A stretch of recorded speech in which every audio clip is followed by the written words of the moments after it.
Alrighty, what are we starting off with today? Oh, none other than the infamous Robert doll. Okay, maybe he isn't ancient compared to a lot of the other artifacts I'll be talking about today, but he makes up for it in the terrifying category. For starters, the doll only looks vaguely human. His nub of a nose looks like a pair of pinholes, and he's covered in like little brown marks, kinda like scars. His eyes are beady and black, and combined with his malevolent smirk, he's terrifying to look at. And that's coming from somebody who loves creepy dolls. Clasped in his lap, he's holding his own toy, a doll with disproportionately positioned eyes and a too big tongue falling out of its mouth. Now, this doll originally belonged to Robert Eugene Otto, an artist described as eccentric, which, most artists are, but I promise, I'll elaborate. Neighbors of Robert used to hear him having a conversation with the doll, and this continued into his adult years. Okay, that's not too weird. He brought it everywhere and talked about it in the first person as if it weren't a doll. That might sound kinda batty, but yeah, it's the best way to deal with cursed objects. Trust me, I'm talking from experience. The doll remained stored in the Otto family home until Robert died in 1974. Now, after his death, a couple bought the house, and their young daughter found the doll in the attic. The girl often claimed that the doll was trying to enter. Go figure. If it was hidden away, probably for a reason. The doll is now on display in a museum in Key West and is still believed to curse people. His last caretaker before the museum experienced him disappear and reappear as he pleased, along with hearing footsteps and giggling in the attic. Some claimed the doll's expression changed when anybody badmouthed his owner in his presence. He's also been responsible for, a couple of car crashes, some divorces, broken bones. Okay, good Robert. Please, I don't need to be cursed. Let's move on, shall we? Next up we have the dybbuk box, or dybbuk box. Depending on who you ask, the pronunciations are different all over the interwebs. Nevertheless, in Jewish folklore, this is an evil spirit. Supposedly, a Holocaust survivor accidentally summoned the demon while using a homemade Ouija board, but managed to trap it inside the wine cabinet. Okie dokie, let's just unpack that for a second. Somebody summoned something evil with a Ouija board, sealed it in something else, and people keep trying to awaken it? Let sleeping demons lie, for crying out loud. It's a new year. Let's just not bring anything crazy into it. Kevin Mannis bought the box at an estate sale in 2001 and immediately started having nightmares about an evil hag. Ditto for anybody who stayed with him. Now, he gave the box to his mother, who suffered a stroke on the same day. By the way, this story was the inspiration for the 2012 horror film, The Possession. You've probably heard about it. The box's later owners have also claimed that, that creature appeared in their nightmares as well. The last owner was Jason Haxton, director of the Museum of Osteopathic Medicine, who not only had nightmares but developed a strange skin disease and began coughing up red fluids, if you get what I mean. Now, at that point, he contacted his local rabbis, sealed the creature back in the box, and gave the cabinet to Zach Baggins. You've probably heard of him? Ghost Adventures? Yeah, that went in his museum. By the way, most recently in 2018, Post Malone fans claimed his series of bad luck was caused by his contact with the cabinet. Look, don't look at me, I believe in omens. Let those things be, let them be. Alrighty, so that brings us to the midway point on today's list, James Dean's car. You know James Dean, right? I hope so. This man freaking loved his 1955 Porsche Spider, having had it extensively customized, and he affectionately called it, yeah, you've guessed it, a little. Now, apparently the car was so transparently evil that Sir Alec Guinness, when meeting Dean for lunch, claimed, if you get in that, you're gonna be found dead in it by this time next week. Now, James Dean laughed it off. He was like, whatever. He went off to go prepare his car for the Salina sports car races, with his Porsche mechanic, Rolf Weatheridge. Enlisting stuntman Bill Hickman to help out, their original plan was to tow, let's call it Little B, to the races, but Rolf felt it would be better to Dean to get used to the vehicle and run the engine in. I'm not the expert here. On that fateful Friday, Rolf sat next to Dean, while Hickman followed with his truck and trailer. Police pulled over the convoy and issued a pair of speeding tickets just outside Bakersfield, but that didn't slow anybody down. Please, this car was meant to go fast. Alright, so we're barreling down Route 466 at an estimated 85 miles per hour when a young student named Donald Turnipseed, driving a Ford two-door, decided to make a sudden turn onto Route 41. Now, the impact sent the Ford almost 40 feet down the road and ejected Rolf from the Porsche. James Dean was pronounced dead on arrival at the Paso Robles War Memorial Hospital at 6:20 p.m. But of course, it wouldn't be a curse if it stopped there. When the mechanics tried to repair the wrecked car, it fell on one of them, crushing both his legs. Dr. William S. Ridge bought the Porsche from a salvage yard in Burbank and proceeded to strip it for parts. He installed the engine into his Lotus race car, then loaned the transmission and suspension parts to fellow doctor and racer Troy McHenry. Now, our good doctor crashed the Lotus at the 1956 Pomona sports car races, surviving, but McHenry, not so lucky. He hit a tree in the same race. That was the end of him, and that's where the curse gains its strength. Two thieves who tried to take pieces of the car were both injured. Yep, the curse doesn't stop here. Shortly after those crashes, publicity monger and self-proclaimed King of Customs, George Barris, bought the Spider, promising to rebuild it. When the mangled frame was found to be beyond recovery, he chose to capitalize on the car's notoriety. The Porsche was loaned to the Los Angeles chapter of the National Safety Council, and from 1957 to 59, it went on a gruesome tour of car shows, movie theaters, and bowling alleys. In March of 1959, while in storage in Fresno, the car caught fire. No idea. Just poof. It suffered remarkably little damage, just 2 melted tires, some singed paint, and fortunately the fire didn't spread to the other vehicles in storage. Now meanwhile, Barris, yeah we all remember him, had sold a pair of tires from the 550 and both reportedly blew at the same time, causing the new owner to, skid off the road. Little B even managed to crush and kill a truck driver who was transporting it. The car has since disappeared into a museum archive, which is probably for the best. I'm nervous enough around regular cars, but the thought of this cursed monstrosity is making me extra jittery. Or that's maybe from the monster I had earlier. But still, as somebody who drives on the 401 on a regular basis, no thank you. Next up folks, we've got the unlucky mummy. Granted, I don't think I've ever met a lucky mummy, but make of that what you will. So even though technically speaking an iceberg and poor building plans caused the end of the Titanic, what if there were supernatural forces at play that pushed the fate of the ship along?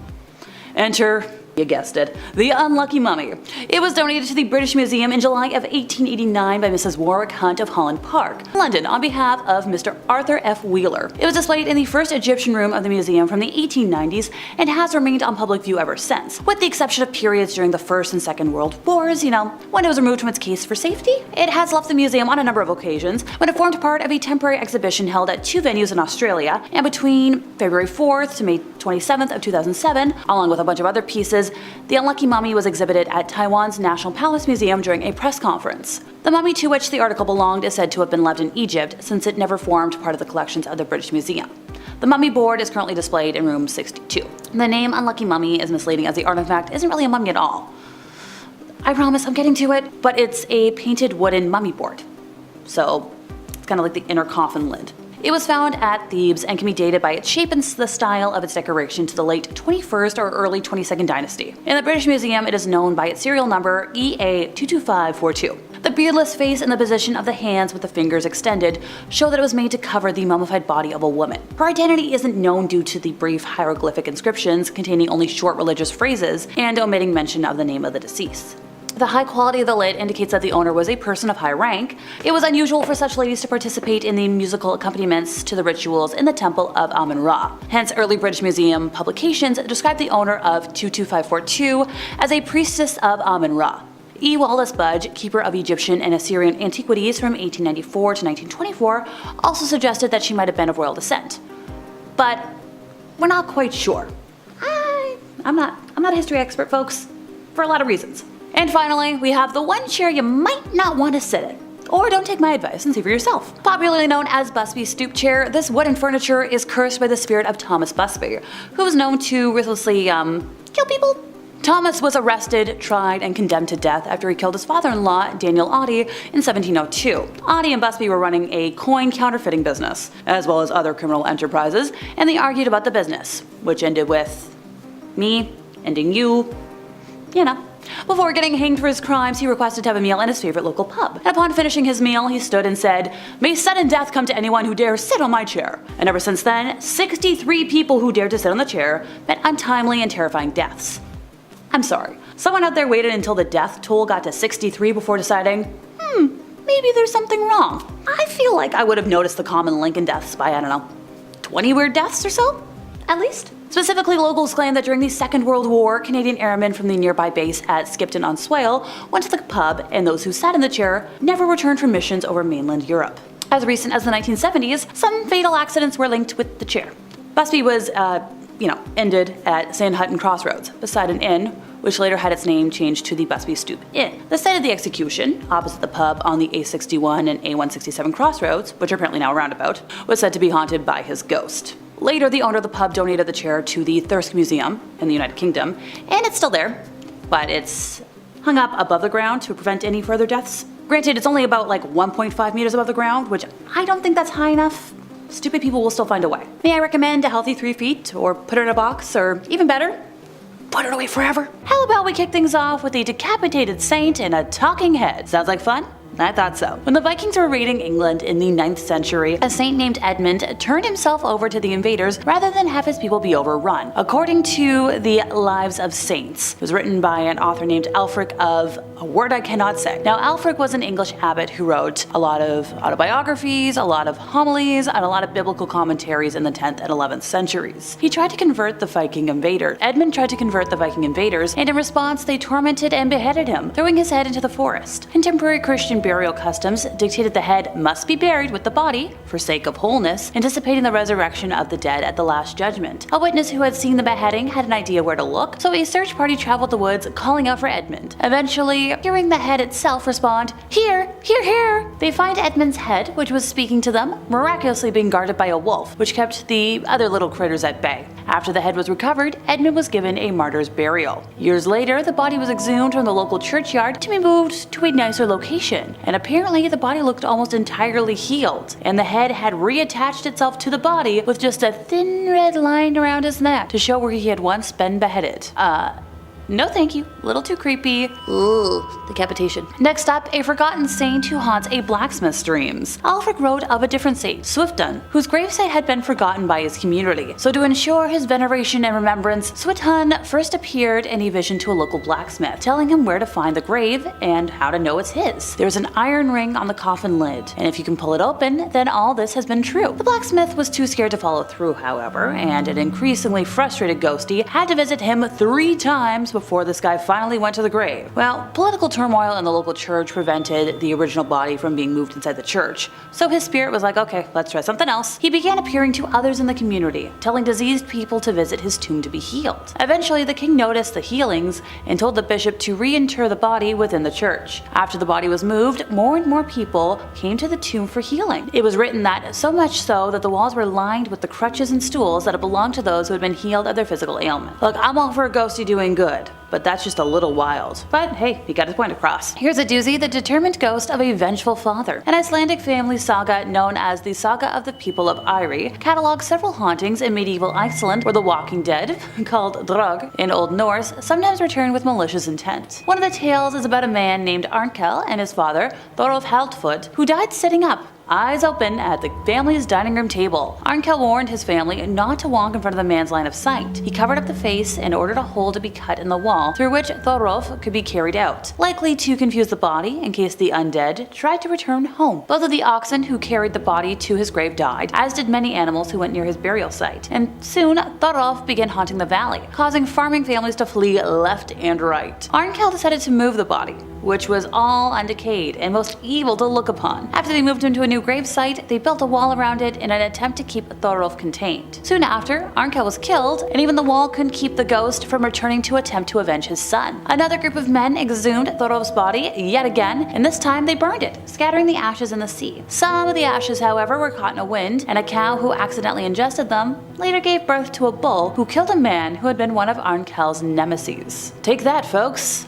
I love that kind of spiteful revenge. The Irish banshee is a supernatural being in Irish folklore who is said to foretell death with a mournful wail. She is a female spirit, and she appears in lament to announce the forthcoming death of a family member. And she's been documented since like the Middle Ages. Like, she has been around for a minute. I'm sure you know all about her. Historians have traced the first stories, possibly, of the banshee to the 8th century, and they were based on a tradition where women sang a sorrowful song to lament someone's death. They were known as keeners, and since they accepted booze as payment, they were said to be sinners and punished by being doomed to become banshees. Now, according to the mythology, if you spot one, she's going to vanish into a cloud of mist, and this action creates a noise similar to that of a bird flapping its wings. Now, once again, banshees don't cause death, they're just a warning of it. But when you associate a thing with another, when translated, banshee means fairy woman, and they are connected to the mythologically significant tumuli, a type of burial ground that rises up from the earth into a mound, and they've dotted the Irish countryside for hundreds of years. Very similar to like fairy villages. Now, descriptions of what banshees look like vary, but a common theme shows them having long, flowing hair, dressed in black or gray. Don't look at me. Some reports have even seen a woman with gray hair, white hair, black hair, or red hair. Whew, being a brunette saved me just now. She's been reported as being old and ugly, or young and beautiful. beautiful, but they're always noted as taking a form resembling a female-looking figure. Lady Fanshawe, a 16th century writer, claimed to have had a first-hand encounter. Her account describes the banshee as having red hair and a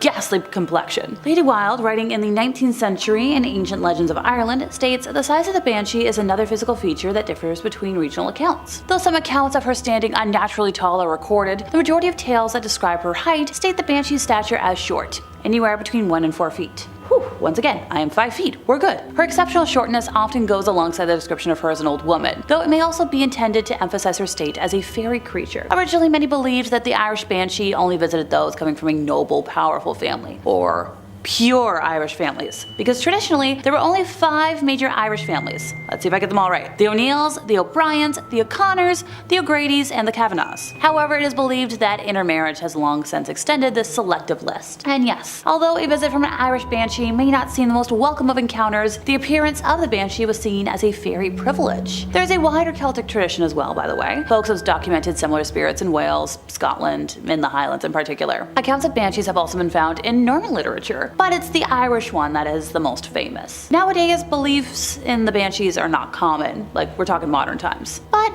we still talk about her.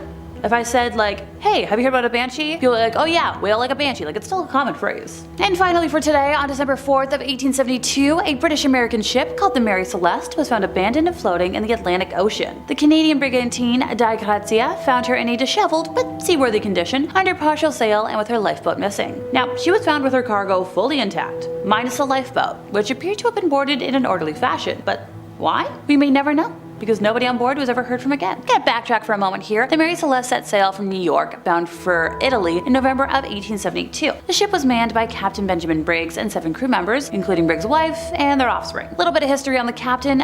Benjamin Briggs was born in Wareham, Massachusetts on April 24th of 1835, one of 5 sons of famous sea captain Nathan Briggs. Now, all but one of the sons went to sea, becoming captains, so family traditions. Benjamin was an observant Christian who read the Bible regularly and often bore witness to his faith at prayer meetings. And in 1862, he married his cousin, Sarah, and enjoyed a Mediterranean honeymoon on board his ship, the Forest King. Now they had 2 offspring, and by the time they gave birth to the second one, Briggs had achieved a high standing within his profession. And he was like, maybe I want to retire, maybe I want to spend time at home with my offspring. But, no.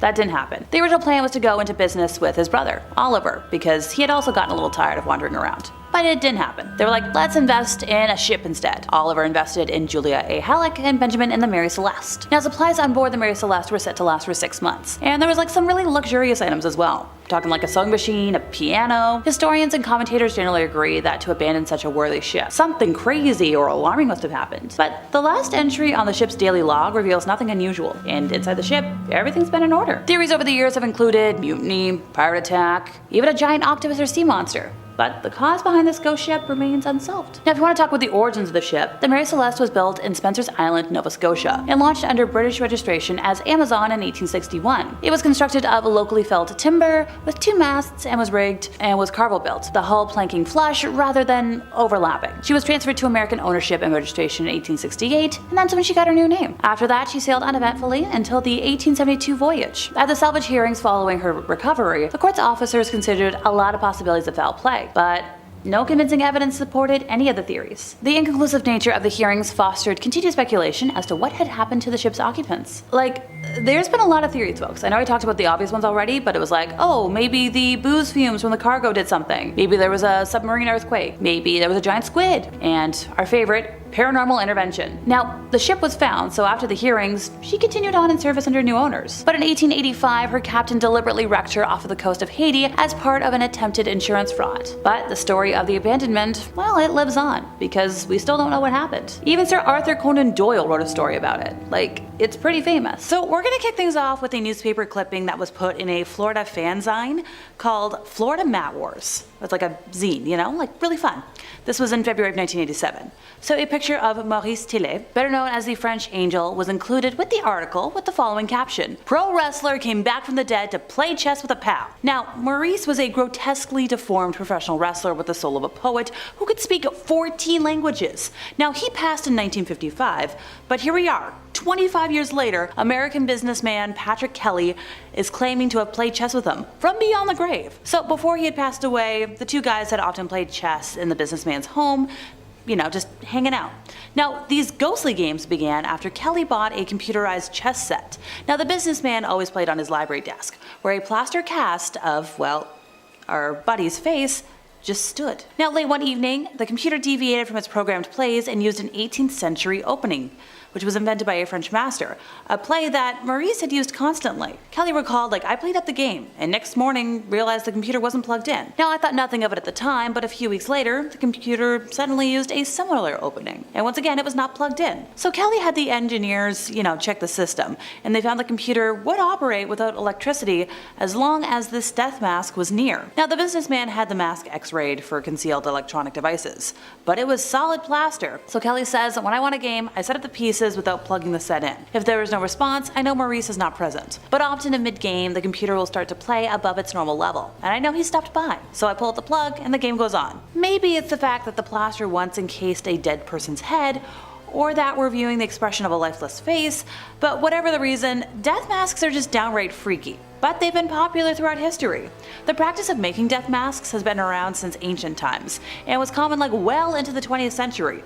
People used them as models for sculpting, for forensic purposes, for religious ceremonies, and just simply as mementos. Generally, physicians were in charge of creating the cast, and they made sure to do so within the first few hours of a person's death, before bloating and rigor mortis sets in. So thanks to these doctors who embrace the macabre, we can now see the deathbed faces of Napoleon, President Lincoln, Mary Queen of Scots, Beethoven, and many other historical figures. The most famous mask of all is an unidentified woman who was pulled out of the River Seine in the 1880s. Her death mask became a popular decoration in upper-class French drawing rooms and was later used as a model for the face of CPR dummies. Persisted. Consequently, countless people have unknowingly given mouth-to-mouth to the image of a dead French woman. It's kind of fitting that the unknown woman who passed away in the water has saved many others from the same fate. The Curse of the Pharaohs, or the Mummy's Curse, is a curse alleged to be cast upon anyone, and I mean anyone, who disturbs the mummy of an ancient Egyptian, especially a pharaoh. Now, this curse, which does not differentiate between thieves and archaeologists, has been claimed to cause bad luck, illness, death, or all of the above. So according to some reports, the tomb of King Tut was guarded by a stone inscribed with the ominous threat, "Death shall come on swift wings to him who disturbs the peace of the king." Undeterred, Egyptologists Howard Carter and Lord Carnarvon opened the tomb to worldwide fanfare in 1922. Shortly thereafter, though, strange fates befell those who had entered the tomb. Our Lord died 4 months later while in Egypt from an infected mosquito bite. Now, he was already in poor health, and a few hours after his death, back in England, his beloved dog Susie let out a yelp and also passed. Another person who entered the tomb, George J. Gould, he died of a fever 6 months after visiting the tomb. Wolf Joel, a South African millionaire, was killed just a couple of months after his visit to the tomb. A.C. Mace, a member of the original archaeological team, was killed by arsenic poisoning, and his personal secretary was found smothered in his bed in 1929. But yes, sure, researchers are like, out of the dozens of people connected with the opening of the tomb, most people lived long and healthy lives. But not those folks. Yes, some folks have speculated that some of the deaths might be attributed to toxic molds or bacteria. But once again, the curse can take form in whatever way it wants to. Maybe it's just a little more subtle. In the centuries since the discovery of King Tut's tomb in the Valley of the Kings, the pharaoh's gold death mask has become a symbol of ancient Egypt, and celebrated the world over as a masterpiece of ancient art. The mask itself is about 54 centimeters tall, 39.3 centimeters wide, and 49 centimeters deep. It's fashioned from 2 layers of high carat gold, varying from 1.5 to 3 millimeters in thickness, and weighing 22.6 pounds. X-ray technology conducted in 2007 revealed that the mask is primarily made of copper alloyed 23 karat gold to facilitate the cold working used to shape the mask. Now, the surface of the mask is covered in a very thin layer of 2 different alloys of gold, a lighter 18.4 karat shade for the face and neck, and 22.5 karat gold for the rest of the mask. The face represents the pharaoh's standard image, and the same image was found by excavators elsewhere in the tomb, in particular in the guardian statues. He wears a headcloth, topped by the royal insignia of a cobra and vulture, symbolizing Tut's rule of both Lower and Upper Egypt respectively. The ears are pierced to hold earrings, a feature that appears to have been reserved for queens and young royals, and almost all surviving ancient Egyptian works of art. The mask is inlaid with colored glass and gemstones. We're talking quartz, obsidian, turquoise, and a lot more. It has been seen by millions of people, either in Cairo or as part of traveling exhibitions, scrutinized and analyzed. But researchers continue to make new discoveries about its history. For example, a recent analysis of the mask by the Egyptologist Nicholas Reeves suggests that its face section, representing an idealized portrait of the young Tut, actually replaced an earlier one. So if this was the case, the mask actually might have originally belonged to somebody else. Though the most likely candidate is the king who appears to have been King Tut's predecessor. It might have actually been the famous Queen Nefertiti ruling as king. The Maori, who are indigenous to New Zealand, believe that masks as well as other treasures have spirits inside them that are tapu or taboo. So traditional beliefs also dictate that pregnant or menstruating women are taboo as well. So if they too should meet with something else that's taboo, then we got a curse. So this belief is so strong and deeply rooted in the culture that in 2010, the Te Papa Museum in Wellington, New Zealand, which was exhibiting some items of interest, strongly recommended that pregnant and menstruating women should stay away. Now this museum, which is a Maori name that translates as our place, says it was imposing the rule as a condition demanded by the tribes that had provided some of the items. Now the contact between the sacred artifacts and the woman could have created a curse, seeing as they all had the same spirits. I don't know if we had a curse or not.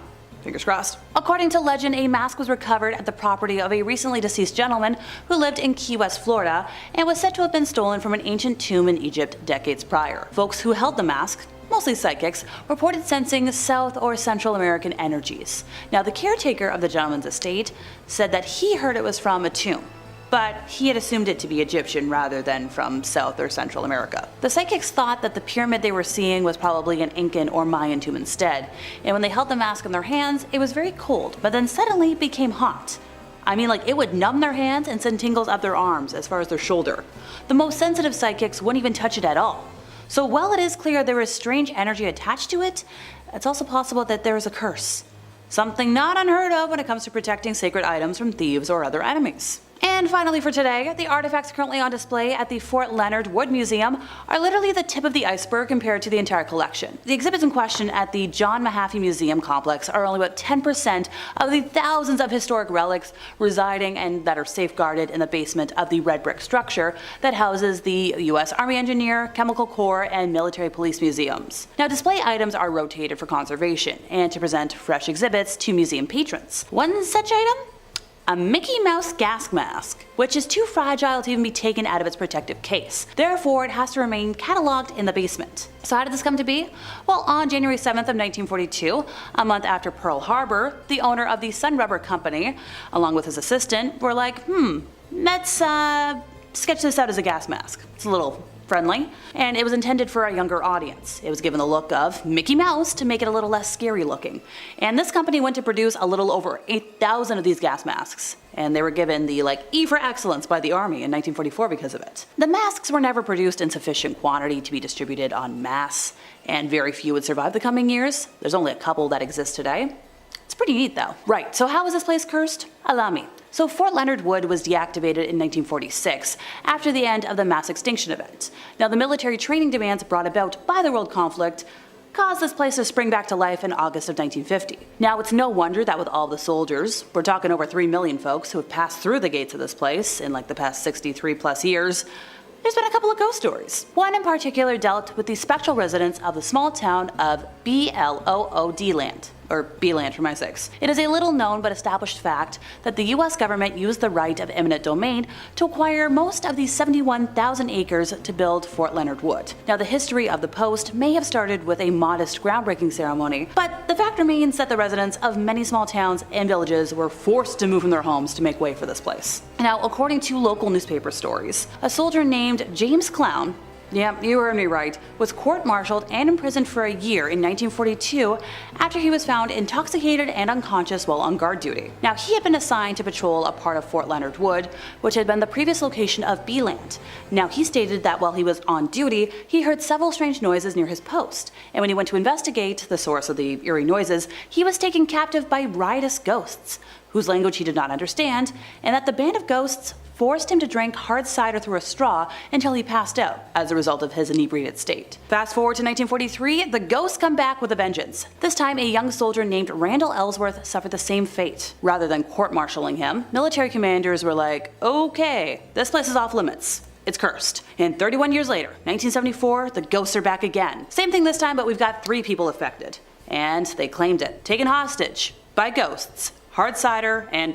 So in an article printed by the Gateway Guide in October of that year, an unidentified reporter recounted the experiences of everybody. And when an author went looking for him, she contacted the newspaper and was like, hey, I'd like to know what's going on, but couldn't find it. Number 5, the Anguished Man painting. Yeah, at first I thought this whole thing was a hoax, but checks off all the right boxes, doesn't it? Artist is an unknown painter, there's real blood mixed in with the paint. The artist then took their own life after they finished the painting. Sounds a bit made up. Well, the original owner, Sean Robinson, claims that his grandmother was the one who actually inherited this painting and gave it to him, saying that there was real blood mixed into this. Okay. His grandmother had claimed that the picture had always seemed to be attached to evil, and even saw a dark figure resembling a man always standing around the painting. After having strange things happen around Sean's house, he too said that he started seeing a shadowy figure, almost like a man now, standing at the bottom of his bed night after night. Sean decided to reach out to Ed and Lorraine Warren, paranormal investigators from Connecticut. He tried keeping the painting around at one point, even tried to sell it online, but for some reason it never sold. Sean said the painting became too dangerous and things were getting worse around the house, and decided to give the Warrens the painting for safekeepings. Good idea, Sean. They have the painting locked away in their basement at their home, aka the occult museum for everything haunted. The painting is kept out of sight and no one is allowed to even look at it in person, for it draws evil energy, right? What do you think? I mean, the more I look at this thing, the more it scares the hell out of me. It is jarring. Number 4, Devil's Rocking Chair. I love a good rocking chair. Something soothing about it, you know? All the motion. Very relaxing. Rocking chairs. Rocking on their own, however. No, I don't do that at all. And this one is supposed to be, you know whose. Personal chair. The Devil's Rocking Chair, which was bought for $67,000 from Ed and Lorraine Warren's site, is in the care of one Zach Baggins. This guy runs a haunted museum in Vegas and purchased the chair understanding fully what it does and is. The chair, originally used in the exorcism of David Glatzel in the 80s by the Warrens themselves, a true case involving murder and demonic possession. A true case. Some have seen a beast sitting in the chair, some have seen a dark shadowy man. And the horrifying part, Baggins had to shut down his exhibit in 2019 because the chair was causing guests to have emotional breakdowns and episodes. One guest even passed out walking directly above the chair on the staircase. Slowly started to become a safety hazard, and Zach decided to remove the newest haunted item from his exhibit completely. Before Zach put the rocking chair in his exhibit, he said the only day it was in his home, him and a friend both had a very strange breakdown. Both of them crying uncontrollably and even speaking religious sayings obsessively. Number 3, Thomas Busby chair. I thought it would definitely be more like skulls and dolls and stuff, but it seems so far that it's pretty much only furniture holds evil spirits. How about that? Another chair. Haunted, of course, and this tale is a chilling one. Not like the others aren't. The Thomas Busby stoop chair, or also famously known as Dead Man's Chair, is said to be a cursed object from the owner himself, Mr. Busby. This hardwood, allegedly haunted oak chair was cursed by the murderer Thomas Busby before his execution hanging in 1702 in North Yorkshire, England. Thomas Busby was arrested, tried, and condemned to death after he murdered his father-in-law, Daniel Audie, in 1702. Audie and Busby were running a coin counterfeiting business. After an argument about the business, Busby killed Audie. One variation of this story has Busby cursing the chair while on his way to the execution, whereas another says he was drunk in the chair that he was arrested in and cursed it, right then and there. Due to the many deaths later attributed to people sitting in the chair, the landlord donated it to the Thirsk Museum in the same town where it is having difficulty with guests sitting on top of it. It now stays hung above the floor near the ceiling where no one can even sit on it. That's good. Numerous deaths have been linked to this chair, from soldiers not returning home from war, to delivery drivers crashing their trucks hours later, to people even having strokes and heart attacks sitting in it. Death seems to be imminent anywhere this thing goes. It's been hung up since 2014 and remains there today. Number 2. The Cursed Mirror. Originally sitting in the main foyer in its 17th century antebellum home in Louisiana, this haunted object has been witness to some nasty history. The Myrtles Plantation in Louisiana is the home to deep-rooted slavery. The American South is known for its disgusting use of slave labor and would be the home in which this haunted piece sits. The house owned first by Mr. and Mrs. Clark Woodruff. These were racist plantation owners, and violent ones at that. It is said that the couple were very sadistic towards abuse of the slaves. A young woman by the name of Chloe was particularly abused when eavesdropping on a conversation Woodruff was having one night, resulting in him cutting both of her ears off. That's so unnecessary. Her mutilation was hidden, but Chloe planned her revenge quickly and decided to poison a cake which Mrs. Woodruff and her 2 children would be eating. She killed all 3 of them and was caught, tried, and hanged for her crime. It is Chloe's ghost in which experts say haunts the cursed mirror from the plantation. Ghostly women are seen in the mirror walking by, and smudged handprints are always seen, even with new trimmings and polished glass. The cursed mirror is believed to have Chloe's spirit trapped inside of it. By gazing into the mirror, evil things apparently would happen, resulting in health problems. Weird things happen around this mirror, and where it lays now, that's Ed and Lorraine's business. Ed and Lorraine are taking care of it, of course, thank God, and it sits in the couple's occult museum in Connecticut. Ungazable. Today, the Myrtles Plantation has been changed into a bed and breakfast, but still remains one of America's most haunted houses. What do you think? And coming in at number 1, Annabelle. Possibly the most infamous and dangerous possessed artifact found at the home of Ed and Lorraine Warren. Their occult museum is the home of the Annabelle doll. We know a little bit about this doll, of course, with all the films about her in the last couple years. Tons of people have flocked to the museum to take pics in front of her vase. She rests inside a glass case ominously marked "Warning. Positively do not touch." Warned. She was previously owned by a nursing student, Donna, in 1970. Gifted from her mother from a thrift store. After some creepy incidents involving the doll like levitating onto the table and moving around by itself, she took the doll to a medium who revealed it is possessed by the spirit of a little girl who died young. Ed and Lorraine were eventually called after the incidents would not stop, and they offered to take it to their home. However, this is the scary part on the drive home. Ed himself said that the doll was making the car do things out of his control. Stuffed in a bag, doused in holy water, he still felt the presence. The engine kept turning off, power steering would all of a sudden lock up. The hardest part was getting it into a safe locked case in their museum, where it's been ever since. Thank goodness. The doll holds evil power and demonic possession, Lorraine says, and she refuses to even make eye contact with it. Yeah, you know it's bad when they won't even look it in the eye, huh? The museum unfortunately has been shut down since 2019, but the cursed objects still seem to be staying put. Thank goodness. Number 5 on this list is a cannon. Hong Kong is pretty much surrounded by water. Their entire culture is very connected to the water with fishing and boats.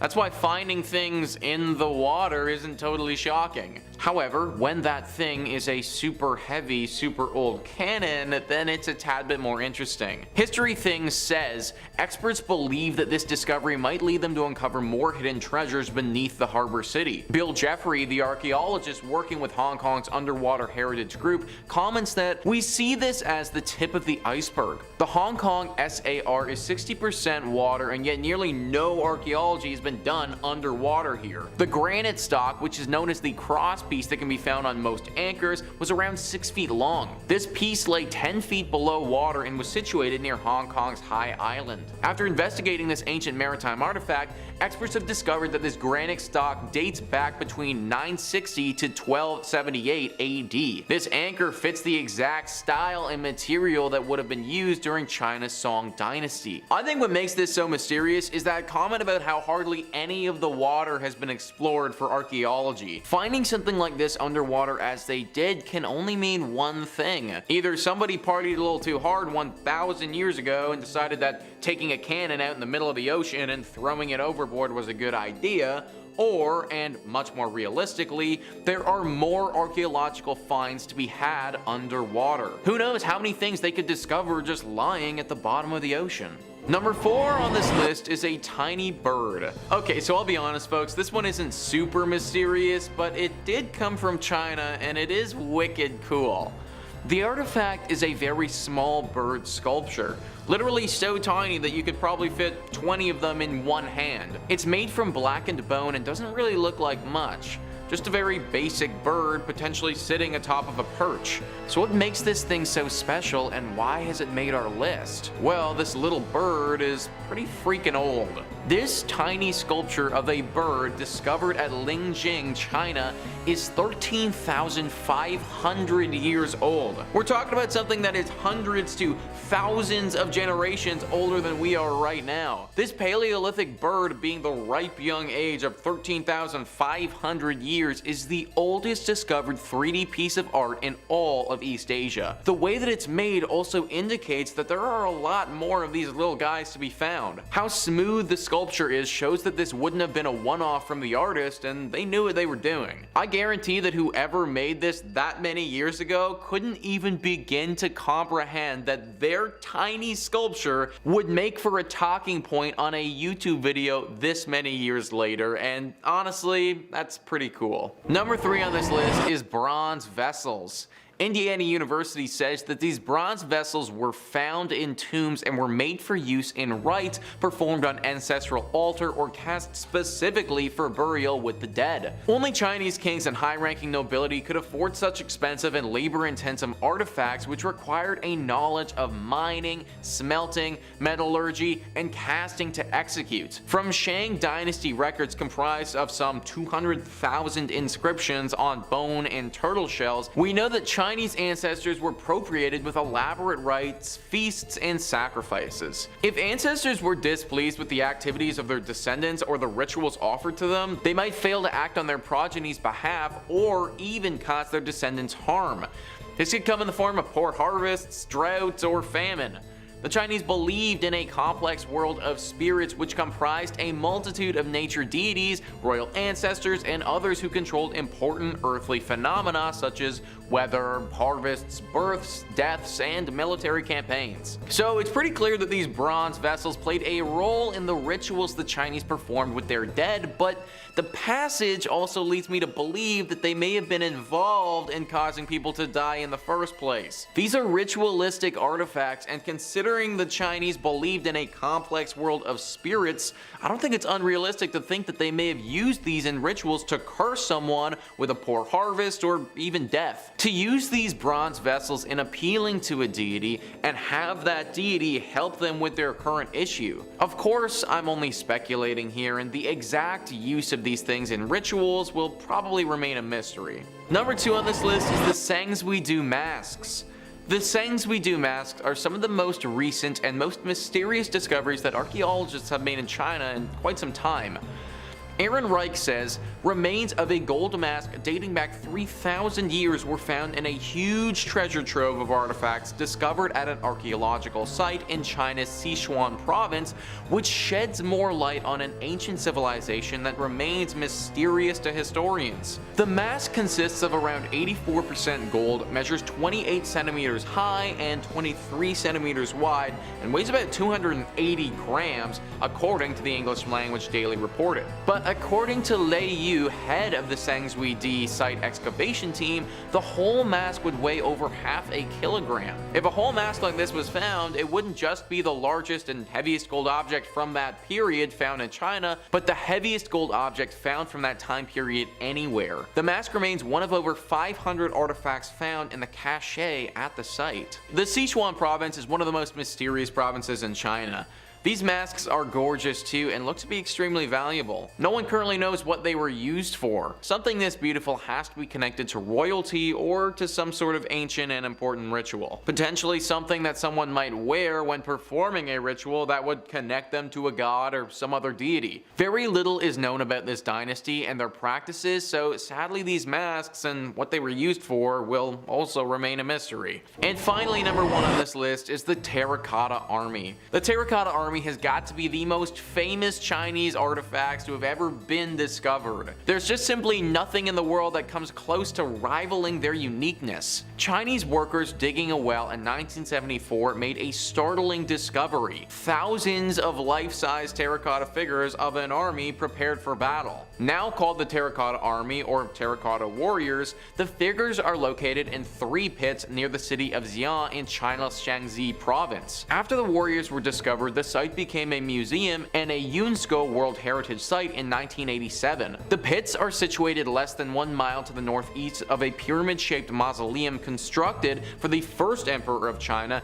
Xi Zhangquan. According to UNESCO World Heritage Center, archaeologists suspect that the unexcavated tomb could contain an entire replica of the city of Xi'an, which the warriors guard. The 3 pits contain an estimated 8,000 life-size terracotta figures, of which about 2,000 2000 have been excavated. The figures were created to serve the emperor in the afterlife and include a mix of chariots, cavalry, armored soldiers, and archers. There are high-ranking officers, and one of the pits, number 3 actually, served as a command post for the army and contains an honor guard and ornate chariot for the force's chief commander. All 3 pits are active archaeological sites, and visitors can see excavations taking place. Maybe the most mysterious thing about all of this is what is in the unexcavated tomb that they're guarding. Based on how the tomb is situated, it's currently impossible to go inside without destroying some of the history, and this is why it remains unsearched. But one has to imagine that whatever is inside of it could be extremely valuable. Whatever is in that unopened tomb warranted the building of over 8,000 statues to guard it. I don't know if I've ever done anything 8,000 times, let alone build extremely intricate statues. Hit me with a comment down below on what you believe these ancient soldiers are actually guarding. Number 5. The Knife Blade Man. Discovered in 2018 in northern Italy, a group of archaeologists were digging up a massive gravesite of the Lombardo, an ancient Germanic people. Found in a necropolis, which is a very fancy word for a large, elaborate tomb, and maybe one of the best words in the English language, the team found hundreds of skeletons that were at the site, including horses and greyhounds, and for the most part, they're not particularly notable. You've seen one old bag of bones, you've seen them all, except for one skeleton that in the place of a forearm was an impressive blade. Now this raises countless fascinating questions. Who was this guy? Was this the first Assassin's Creed protagonist? Some legendary madman of a warrior who lost an arm and thought, I don't know, put a blade on there, I can still fight? Well, the Lombardo people placed a great emphasis on war and combat in their culture, so it is possible. The researchers noted that there was a clear dated buckle around his arm, and pressure on the bones of his arm showed that it was an intentional prosthetic, right down to the wear and tear on his teeth, suggesting he tightened the straps for his hidden blade with his teeth. Most of the other skeletons found in the necropolis all had blades buried with them at their sides, perhaps ritually out of honor, but this unique specimen had it grafted onto his arm like he's history's first cyborg or Baraka from Mortal Kombat. To be able to not only survive an amputation, pre-antibiotics and modern medicine is already impressive. And hey, if you're always looking to learn something from knife arm skeletons, then toss a subscribe our way. Top 5 Scaries always got a couple scary videos for you every day. Let's creep on creeping on. Number 4.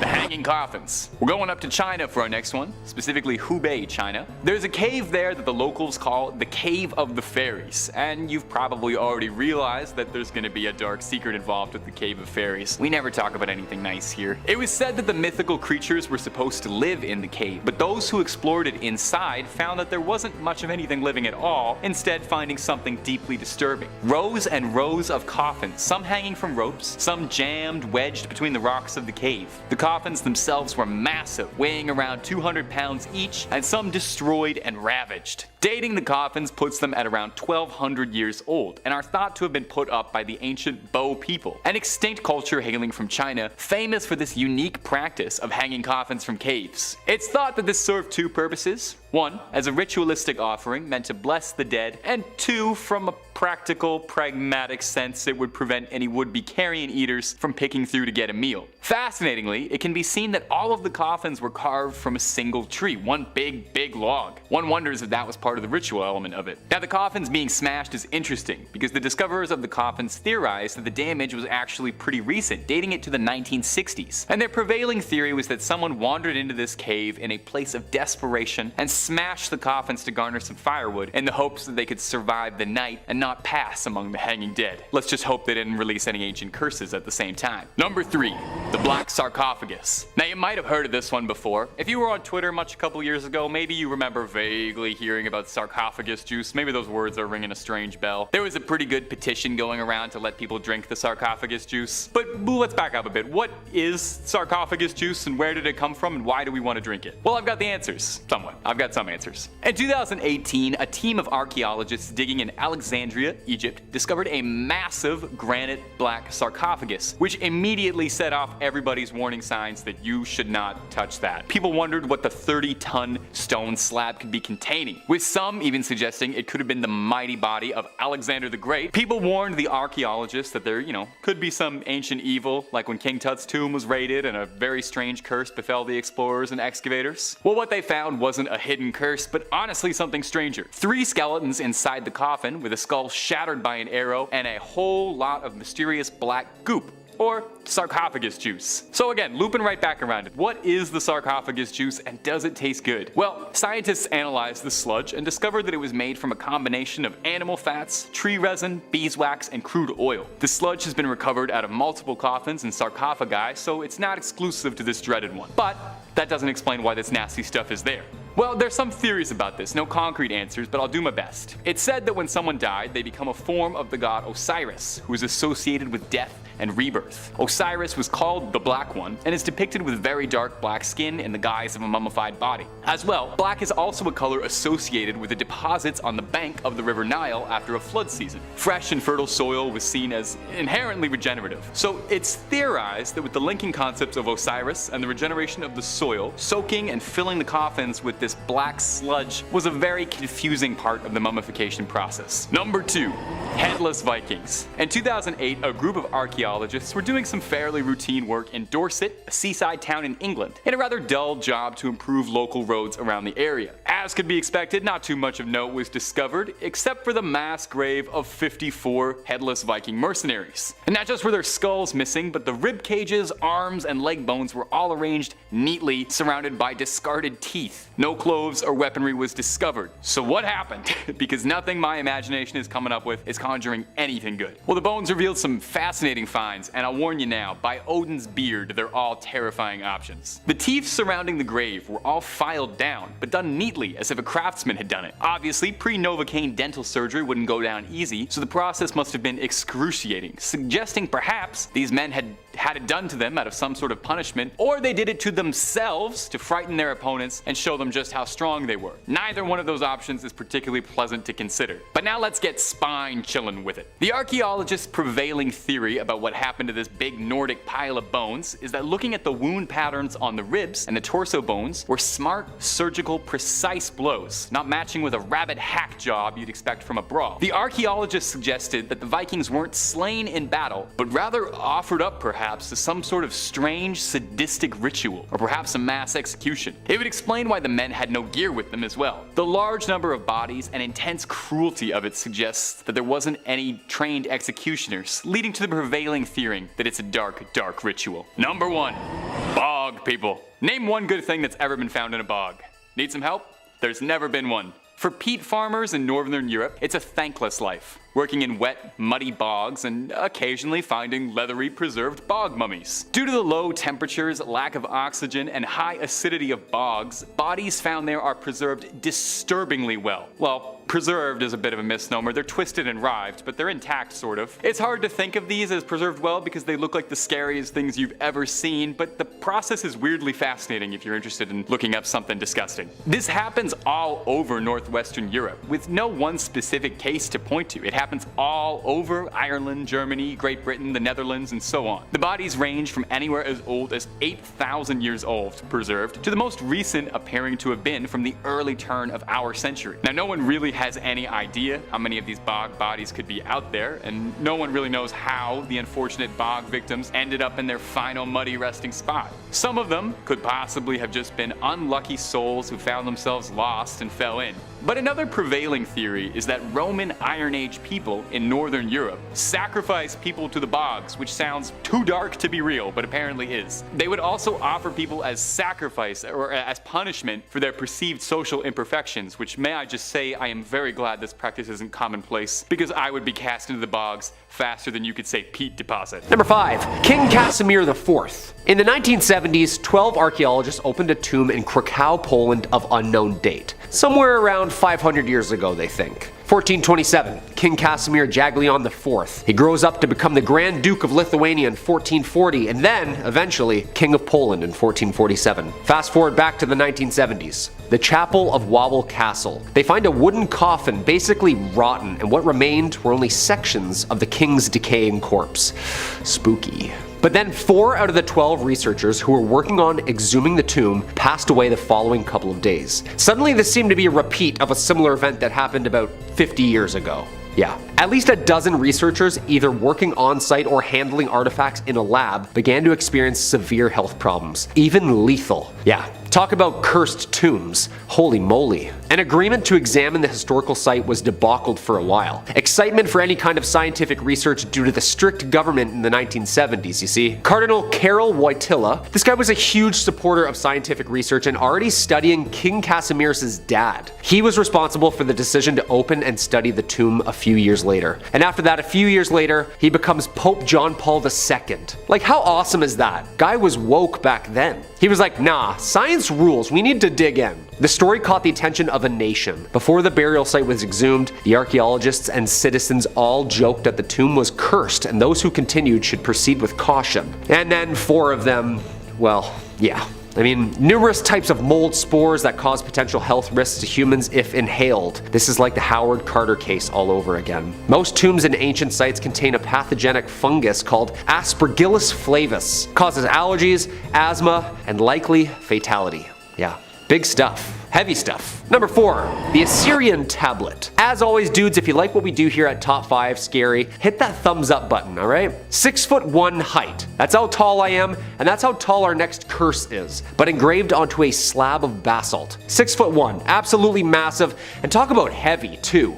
Quote, whoever discards this image from the presence of Salmanu puts it in another place, whether he throws it into water or covers it with earth, or brings and places it in a taboo house where it is inaccessible. May the god Salmanu, the great lord, overthrow his sovereignty. May his name and his seed disappear in the land. Okay, yep, no, that's definitely a curse. Sounds like Rush lyrics, doesn't it? I feel like Geddy Lee wrote this. Written by an unknown author, inscribed onto an Assyrian tablet 800 BC. Definitely not Rush then. And again, this thing is massive, but now, unfortunately, broken in 2.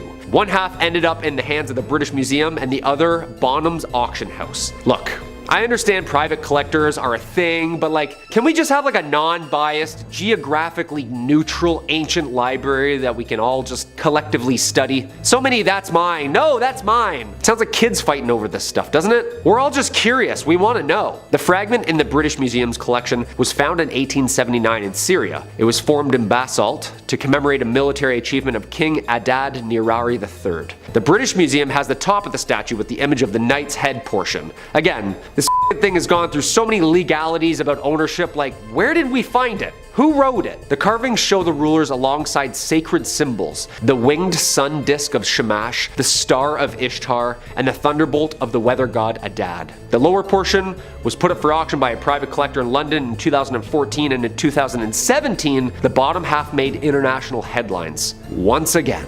This time it was at the center of a dispute between its former owner and the commissioner of the Metropolitan Police in London. The commissioner apparently was sued by a Lebanese antiques dealer after police confiscated the relic. Yeah, too much arguing for me. Like, just share it. Couple months here, couple months there. I don't know. Just get along so we can study the damn thing. Number 3, Polish King's Curse. In April 1931, in a crypt in Vilnius, ancient Polish queens and kings were found, but they were found with their crowns still on their heads. Yeah, cryptic stuff. It was a royal burial, you see. Described by those involved as the discovery of a century. Polish researchers didn't even know what they were in for. After a massive storm had flooded a crumbling cathedral in Vilnius, they threw down sandbags to preserve the artifacts, but on the night of April 25th, the water had won the battle and the chambers were completely flooded. They followed the water deeper and deeper to the lost remains of Polish kings and queens from the 15th century. Storm of the century, I'd say. Out of place and messy, but definitely royal nonetheless. The floating muddy remains of Queen Elizabeth Habsburg and Queen Barbara Radziwiłłona.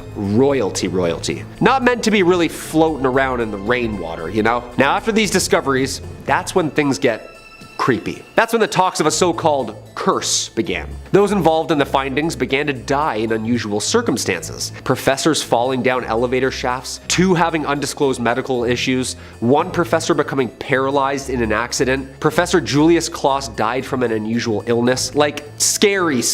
Even a sculptor involved died when untying his shoelaces. That sort of stuff. Like creepy curse stuff. Even if you try and protect the remains of lost kings and queens and their history, even if you're involved, the curse apparently will get you. These curses are heavy, dude. These people were just trying to help and preserve this stuff, but royal curses are royal curses. Spooky stuff. Number 2, fairy forts. So apparently fairy forts in Ireland are a thing. A very respected and very old thing. This is awesome and equally terrifying. Something about a big burly Irishman saying, "Oh, you don't go messing around them fairy mounds now, son." Like, that's horrifying. I'm surprised there isn't more indie Irish horror movies about these things. Serious business. More than 45,000 of them still surviving, and approximately 10,000 destroyed since the first large survey in the 19th century. In County Clare, locals protested the path was through an ancient fairy bush, or a fairy mound. So be careful if you live in Ireland, because apparently an ancient curse of Tara has been unleashed by the destruction of a fundamental ancient fairy fort. Traditional myth and local legend says interfering with fairies' homes is to risk your own life, with most believing strongly in the curse of Tara, the retribution of fairies on those involved in the disturbance of their natural home. In this case, the M3 motorway. Yeah, the N22 is the main road between Killarney and County Kerry and Cork, Ireland, otherwise known as the Emerald Isle. Associated with fairies for more than hundreds of years, dating back to the Iron Age and beyond, when the country was said to be under the power of the mystical Tuatha De Danann, a race of supernatural beings which were kind of like gods. In June 2007, Minister for the Environment Dick Roche signed an order destroying the Lismullen Henge. Lismullen Henge was a 4,000-year-old astronomical observatory and place of worship, once hailed as one of the most important archaeological finds of the century. And, of course, bad things followed. Surveyors held up by an armed gang, the Minister for Transport sucked out of a helicopter when the door mysteriously fell off, the Chief of Health and Safety Officer was struck by a falling tree. Hey, how about we listen to this ancient Irish lore and not around, huh? Also, it's a road. You can't build a little curve around a 4,000-year-old monument? Really? Come on, people. Number 1. Fiscius and Porcello. 2 cursed 1600-year-old lead tablets in the Museo Archeologico Civico di Bologna were recently deciphered. And one of them turns out to be one of the first known surviving curses directed at a Roman senator. That can't be good. This one's a juicy one. Well, these two, because it's a pair of lead cursed tablets. First off, how much must you have someone off before they get a big rock and start chipping and chiseling away at it for like 4 years straight? Like, if you're still mad after a day of chiseling rock or metal, it's serious. Usually a couple of deep breaths in about 5 minutes gets you over anything. But like, you know what I mean? Just anger. A drawing of a snake-headed deity, possibly Hecate, the goddess of the underworld, crossroads, and sorcery, with her arms crossed and a star carved over her. Although her name is not mentioned, the phrasing of the invocation is similar to the other curses that enlist Hecate and their dark curses. The crossed arms symbolize the binding of the deity to the curse. The goddess will remain bound until its terms are fulfilled. This is what it says.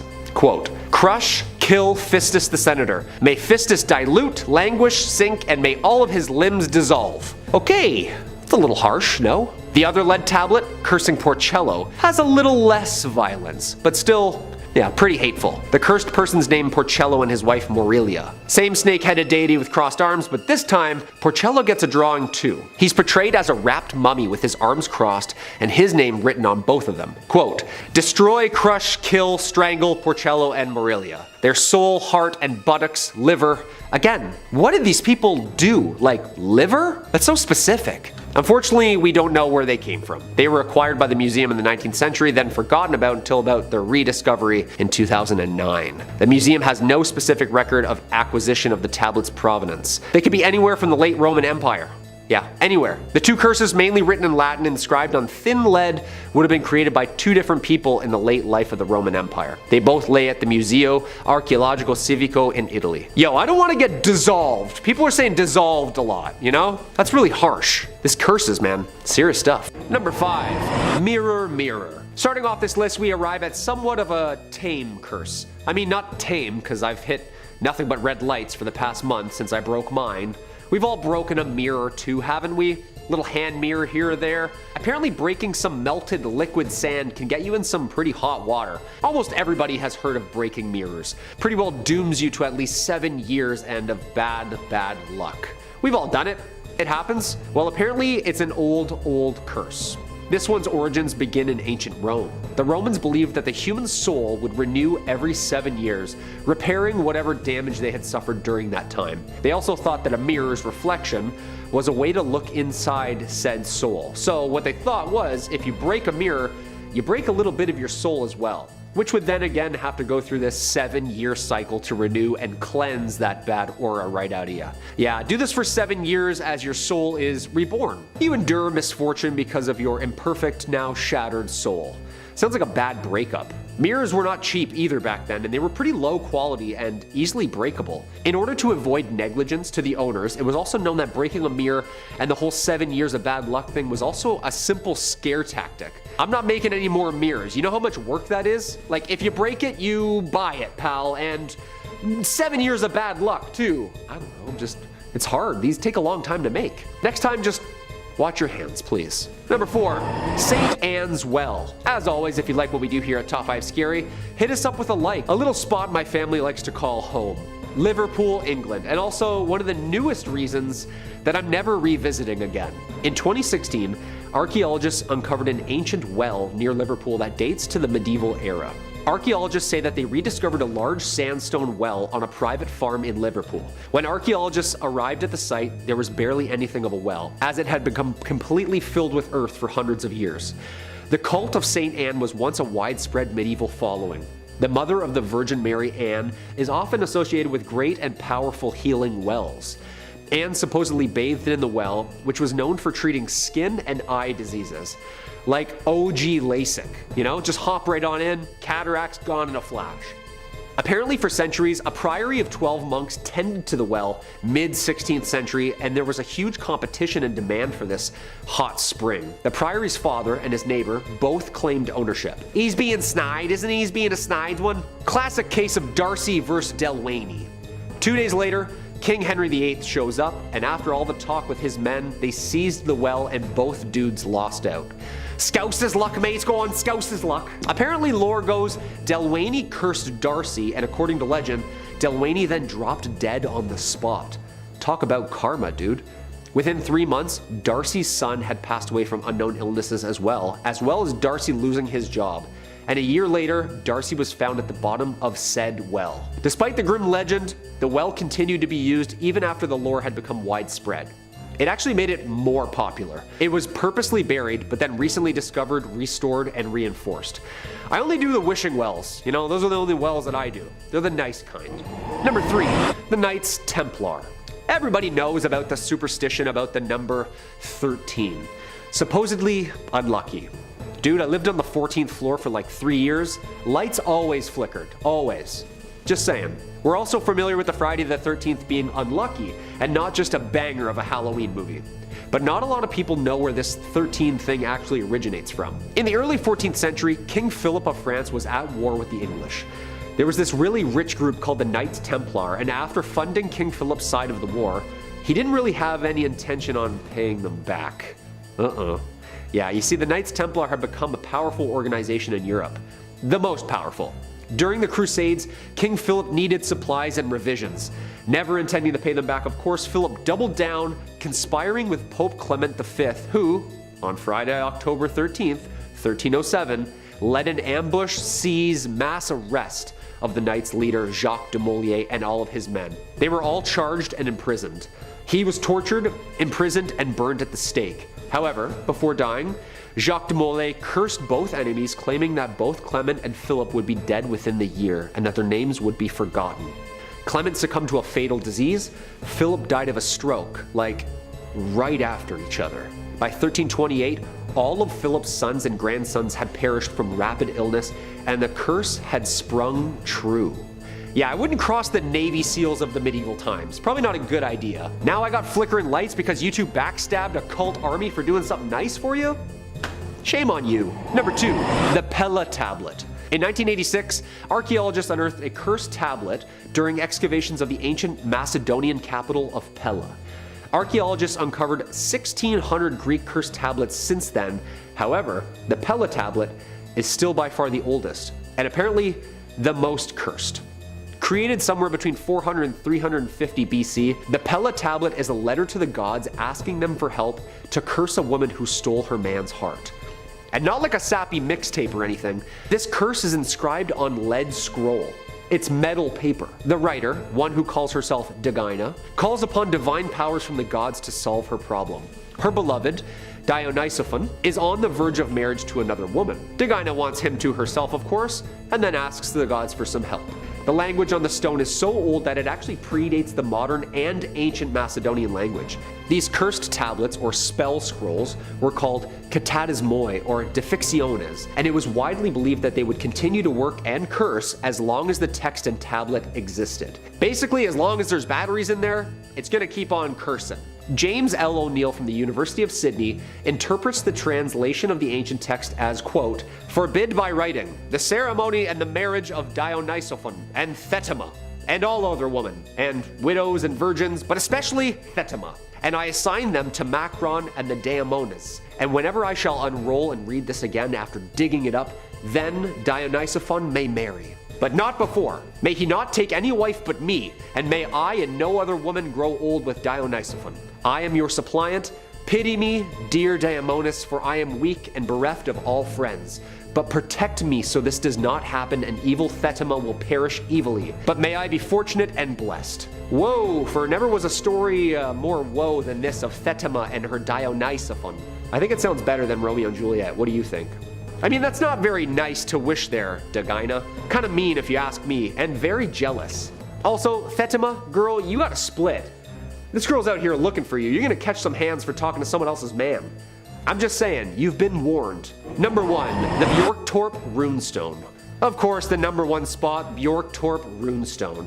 I had to. I just did my ancestry and apparently I'm 12% Viking. Yeah, I just send my spit somewhere and they told me that. This specific cursed runestone is one of the many megalithic standing stones located in Sweden. This one actually is one of the world's tallest as well, measuring 4.5 meters high. It's part of a stone circle with 2 other blank standing stones. Scholars date the runestone's inscription to the 7th century AD. It's carved with a type of rune that form an intermediate version between the elder Futhark and the younger Futhark. The runestone is inscribed on both sides. The short message reads, "I foresee perdition," and the longer side translates to, "I, master of the runes, conceal here runes of power, incessantly plagued by maleficence doomed to insidious death. Is he who breaks this monument. I prophesy destruction." A little aggressive, bro, but I guess, they were Vikings, so aggression was kind of their thing. Local lore says that the curse came true at one point. Long ago, a man wanted to move the runestone so that he could have more room to farm, so he piled wood around it in an attempt to heat the stone and then crack it with water. As soon as he lit the fire, the man's hair lit aflame. His clothes were soon engulfed and the man perished right there next to the ruin. Yo, I would just avoid these at all costs. Like, no point should you ever be trying to move an ancient Viking cursed megalith. Again, unless you're Kratos helping Loki climb a mountain.